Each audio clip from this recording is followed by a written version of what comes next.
Perfect talaga ngayong panahon ng pagbibilad ng mga isda at saka mga karne at dahil dyan, nagtapa ako ng 3 kilong baboy at isa nga ito sa inuulam namin tuwing umaga.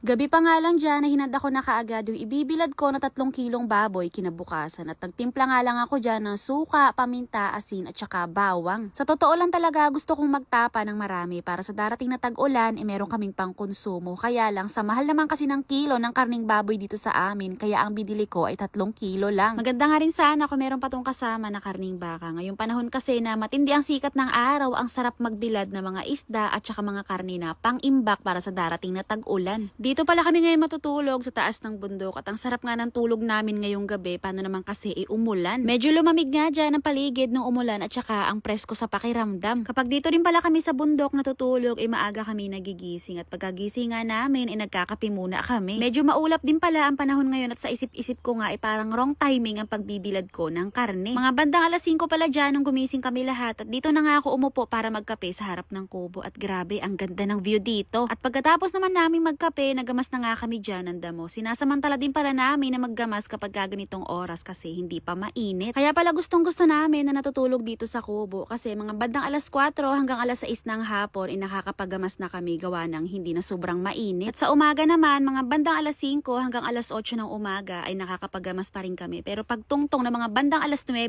medyo mainit na kaya umuuwi na kami. At nung mga bandang alas 7 naman na pala dyan inasikaso ko na nga muna tong ibibilad ko na karne. Tinuhog-tuhog ko na nga lang dyan yung karne at nilagyan ko nga ng agwat at pagkatapos dito ko na nga lang pinatong sa may 2 buho. Kagabi din pala habang nagbababad ako nito ay napag-usapan namin na kapag pwede nang katayin yung alagang baboy ni mama ay mangunguha kami ng pantapa. Ang mahal kasi talaga ng kilo ng karning baboy ngayon sa amin dito, halos magkapresyo na nga sila ng karning baka. Akala ko nga to 3 kilo na binili ko ay marami na pero nung tinuhog-tuhog ko kakaunti lang pala. Ang pagbilad pala dito sa karne ay hindi lang isang araw, inabot siya ng 3 araw at pagkalipas nga ng 3 araw ay ganito na yung itsura niya, mapula na siya at lumalabas na yung kanyang mantika. At kapag kaganyan na nga yung itsura niya at saka kulay niya ay pwede nang pinawin at ang gagawin ko na nga lang dito ay ilalagay ko na lang sa may ibabaw ng kalan. Mahilig talaga kaming magsabit ng mga ganito sa ibabaw ng kalan lalo na kapag balat ng kalabaw at saka balat ng baka. At dahil nga pwede nang ulamin yung binilad ko na karne kaya naman kinabukasan ay eto nga yung naisip ko na ulamin namin at syempre para matikman na rin. Katatapos ko lang din pala dyang magkape at naggamas ng kaunting damo at pagkatapos ay nagsalang na nga ako dyan ng sinaing. Nung medyo naiin-in na yung sinaing, ipinagilid ko muna siya dito sa may tabi at pagkatapos nilagay ko na nga yung kawali na pagpiprituhan ko ng tapang baboy. Yung binilad ko nga na 3 kilong karning baboy nung natuyo na siya ay umunti at saka lumiit at sa tingin ko nga ay 3 o 4 lang namin to na ulaman. Alam nyo ba, bukod sa mga daing na tuyo, isa rin tong tapa na baboy sa masarap na ulamin sa darating na tag-ulan lalo na kapag isasaw-saw mo pa sa suka. At pagkatapos ko nga dyan na magluto ay tinawag ko na sila na kumain at sabi ko nga tumigil na muna sa paggagamas at kumain na muna kami ng umagahan. At alam nyo na, pagkatapos namin kumain ng umagahan dyan, inagamas na nga ulit kami at pagtungtong ng mga bandang alas 9 ay umuwi na kami. So yun lang for today's video. Thank you for watching.